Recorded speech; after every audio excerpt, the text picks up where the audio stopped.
Welcome to a lecture on Mimeticism, which is a literary approach to interpretation of a text that grounds an interpretation in universal truths, in aphorisms or ideas that are grounded in reason that can easily be understood by the common reader. And this is the most familiar form of literary criticism, and I would argue it's one of the it's the easiest one to apply. It's the one we apply naturally. We often enter into a mimetic mode after we see a movie and we say, oh, the dialogue was so real, it was so authentic. Or conversely, we criticize a film script by saying the plot was so unrealistic that it detracted from the film's impact upon me. So we do this naturally. We do this whenever we encounter a work of art. But in the literary world, in interpreting poems, short stories, novels, and plays, there are some principles that apply. There are some ways we can approach literary texts that are unique. And so I just want to start with some key terms, and that is that you'll hear, I've already used the word, you'll hear critics say that the dialogue in a play is authentic, that the plot is plausible, that the effect of the poem, the emotional effect of the poem is accurate, it's congruent with reality. And then we've heard words like we have reasonable access to universal truths that govern our interpretation. So, as I said, it's the oldest form of criticism, it's the original form of criticism. Mimeticism appeals to many readers because they only need to apply their knowledge of reality and truth to a literary text to render an interpretation and assess the text's value. So, think mime, mimetic, right? The mime is trying to imitate reality without using words, while texts are trying to imitate reality without using words. And so for a mimetic critic, they don't go to biography, they don't go to other texts, they don't go to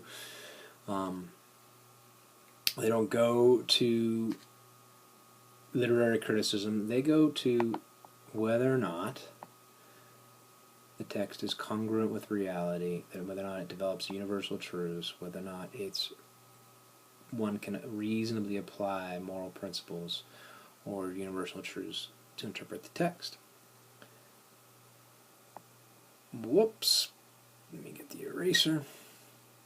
So let's keep moving along. Let's look at the next idea here in Mimeticism is that, and this is the belief of many literary critics, is that we are more informed by our similarities than we are by our differences. The commonalities of human experience are far more instructive in the act of interpretation than the differences of human experience. And a really good literary critic will show how a text manifests the commonalities of the human condition, the commonalities of the human experience. For example, if we cruise down and look at some of the moral principles present in a lot of Robert Frost's poetry, you'll see,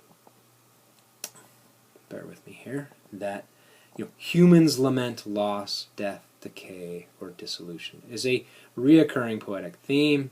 It is a reoccurring idea or notion in the human experience.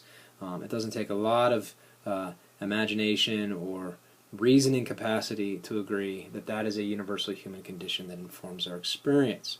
Well, a corollary to that is that nature's ephemeral beauty adds value to our appreciation of it. That is, if we were surrounded constantly by overwhelmingly beautiful things, we would lose our appreciation for it. So the fact that it goes, the fact that the rainbow lasts for minutes, the fact that the sunset and it fills the sky with its red and hue only lasts for a few minutes, adds to its value. So again, another easily apprehended universal common experience to the human that informs our understanding of certain poems. Well, in the last one, we won't go through them all, but life is short-lived, life is ephemeral in and of itself, and it's vulnerable, so live a life of consequence. Do something with your life that will make you proud, that will have great consequence upon the community. Well, we see that in a lot of Robert Frost poetry, but we also understand that that is something implicit in the human condition. All right, so let us go back to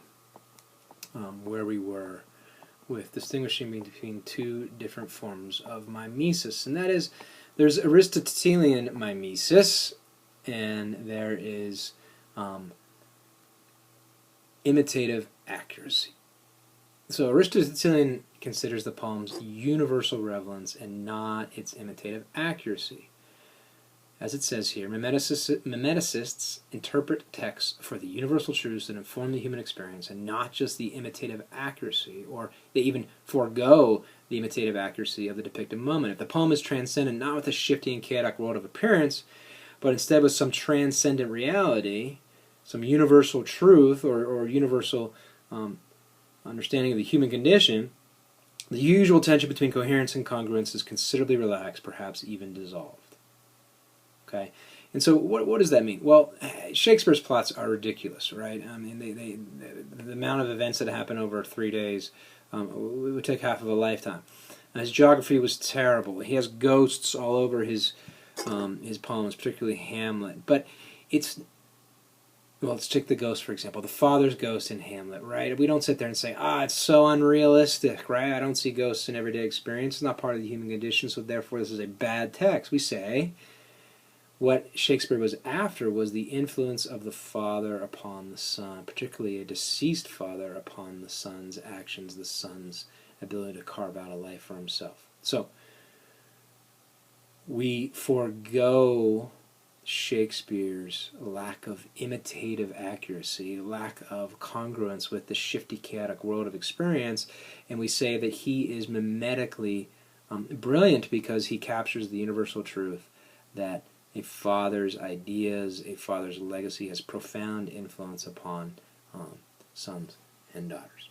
So, let's look at this painting from J.M.W. Turner called Yachts Approaching the Coast. Won't spend a lot of time on this, but you can see here in the painting that, hopefully you can see that, there is the yacht. This is, I think this is another yacht possibly here. This is a 20-foot by 40-foot painting. What J.M.W. Turner is trying to convey here is the emotional feeling of a sunset. He was trying to capture the sublime awe that inspires one, if you were imaginatively projected yourself onto that boat, of that feeling of the sunset infusing the sky, or of the perceiver on the peninsula looking out at these yachts approaching the coast. Did it exactly look like this? Was the sunset, would the picture of the sunset that Turner was witnessing, would this painting be imitatively accurate to that picture? Most likely not. But what it captures is the universal experience of awe, the emotion of personal apprehension, of being overwhelmed by the forces of nature, and Turner would argue the divine light in a sunset. And so this is not imitatively accurate, but if you go back to our term, it is Aristotelian mimesis here. It is a great example of capturing the universal experience of awe. All right. So common sense, common experience, commonalities in reason provide the mimetic standard by which texts are interpreted. There's an implied reasonable reader of literary text, of poetry, and there's a reasonable reader of the Constitution. In fact, the Constitution uses the word reasonable an awful lot. It says that in the Fourth Amendment says that you cannot be subject to unreasonable searches and seizures. So there's this implicit notion that we all have access to common reason, and that reason informs our understanding of what is a reasonable search and what is an unreasonable search. And so, before we get to that, that's later on in the course. I just want us to understand that it is our common experience that informs our common reason, that informs the universal truths that we apply to texts. Mimeticists argue that the text as a whole must cohere with the universal truths of human experience, right? Like formalists argue that each part should conform to the whole meaning of the text. Mimeticists say, well, the whole poem, or the message of the poem, must be congruent, right? Remember that word congruence? With human experience, with our understanding of universal truths. In other words, Mimeticists believe there are truths that apply to all humans across all cultures, and that these truths can and should guide interpretation. Let's talk for a second about moral principalists, moralists, versus cultural relativists, right? there's this idea of cultural relativism that is, and it's a valid way of thinking about the world. There are cultures that have unique practices that are acceptable in that culture, but not acceptable in another culture.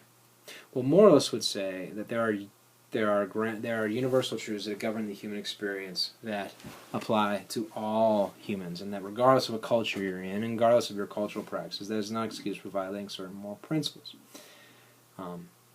For example, one must give consent to be governed, right? You can't say, well, here in Syria, we prefer to be ruled by a tyrannical dictator who doesn't respect human rights, right? You can't say that because a universal understanding, a reasonable principle that applies to all human beings is that one can only give consent. One can only be governed if one gives one's consent. It's wrong to punish without reasonable assessment of guilt or innocence. Obviously, these are familiar American principles, but these are the principles we're talking about. We're not talking about outrageous things. We're not talking about violating other cultural idiosyncrasies. We're talking about universal truths here that apply to all human beings. Punishment must be reasonably commensurate with the crime, right? The Eighth Amendment, right? Not only in the Fourth do we have protection against unreasonable searches and seizures, but in the Eighth Amendment we have protection against unreasonable punishments for a crime. Okay. The validity of interpretation hinges upon its ability to ground interpretive commentary in statements that wield universal truths. Right? And so what we're looking for when we look at a moral interpretation of the Constitution, when we look at a literary mimetic interpretation, is the critic grounding their interpretation of the poem in the universal truths that we referenced below. For constitutional interpretation, we'll read and apply the moral philosophies of Immanuel Kant and John Locke, in particular, to supply our moral understanding of the Constitution, since they helped create the Bill of Rights, obviously, and they made the argument that a law cannot be binding, cannot sustain an obligation to be followed unless it is grounded in universal moral principles that apply to all humans.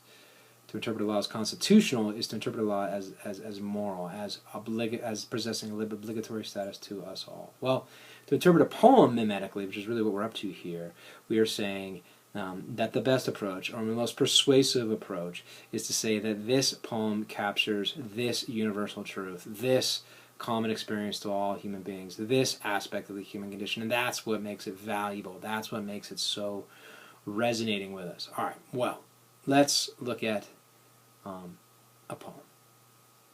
Fire and Ice. Some say the world will end in fire, some say in ice. From what I've tasted of desire, I hold with those who favor fire. But if it had to perish twice, I think I know enough of hate to say that for destruction ice is also great and would suffice. Well, it's a familiar poem, and it's brilliant in its rhythm.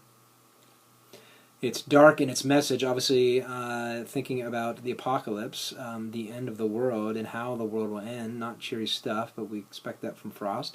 And, we're looking at, well, will it end in a great conflagration, a great fire? Well, based on recent events in Haley here, probably.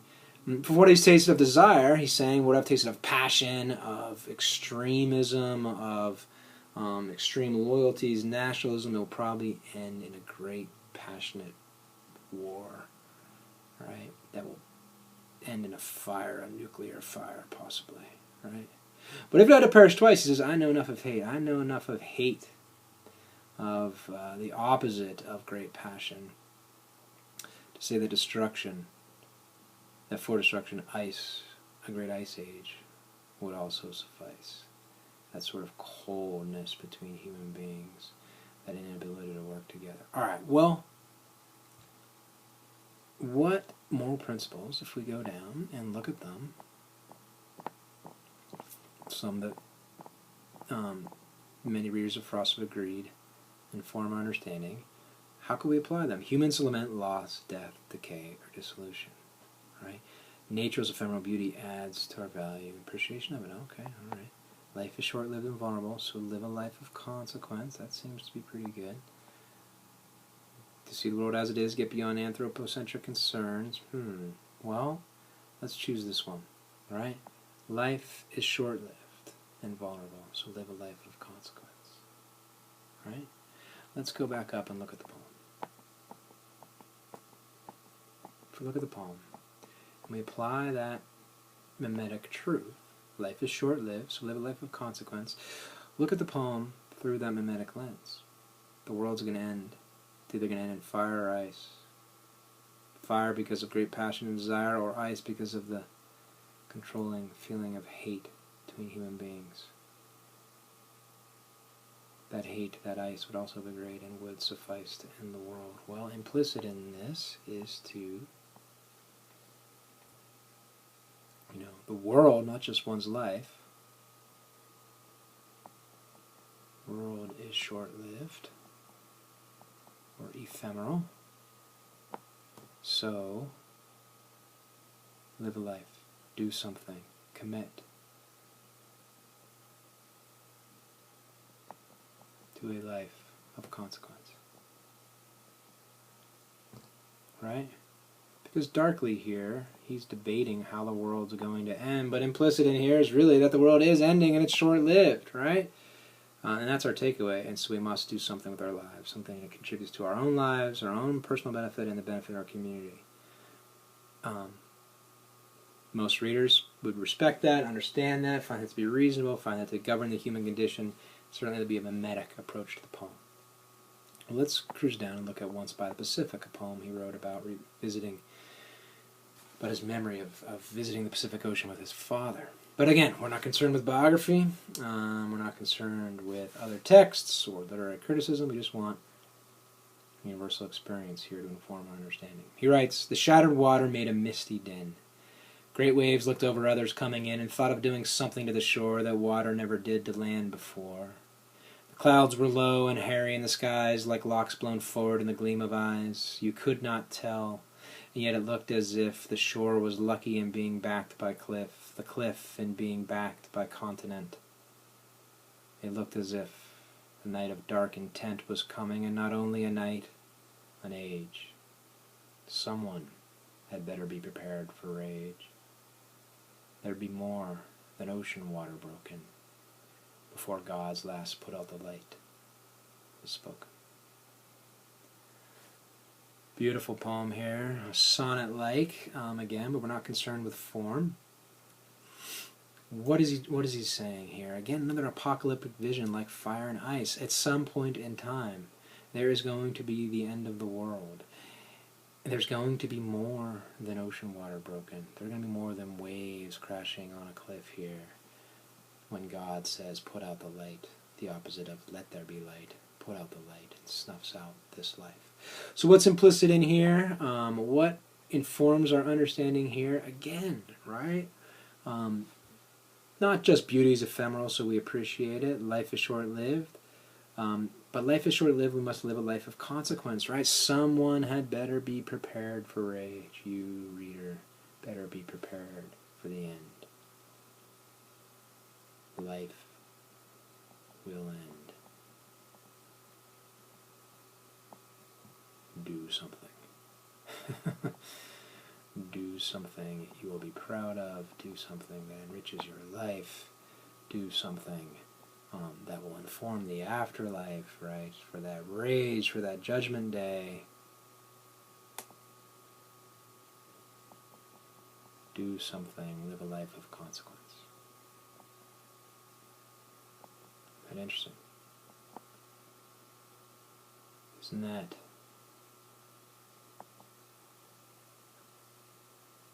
a universal experience, this looking at the power of the ocean, this power of nature, this power of implicitly God here behind nature, that's going to someday, since he let there be light into the world, someday he's going to take out the light and say, put out the light. We are that someone. We, individuals, must be prepared for that rage, for that judgment day. We must live a life of consequence. We must, because life is short-lived. Do something to enrich our lives and others. Again, mimetic lens, universal experience. Okay? Well, let's have you try. Let's have you look at one of these two poems, both these poems. One on looking up by chance of the constellations, great poem, right? In conjunction with choose something like a star, and our hold on the planet. Okay, read those poems, and again, just think about what universal ideas, what common experience, what universal truths inform my understanding of this poem, and I'll give you some hints down here, right? You can look at, we lament loss, nature's beauty has more value because it is short-lived, life is short and vulnerable, we should live a life of consequence, we work with that one. And hint, you may want to take a look at this one to see the world as it is. We got to get beyond human concerns. We got to get beyond seeing the world as solely serving human needs. Okay? But there are other ones as well in here that will help your understanding about beauty, about loss, death, decay, and dissolution. So try those and apply them to all those poems.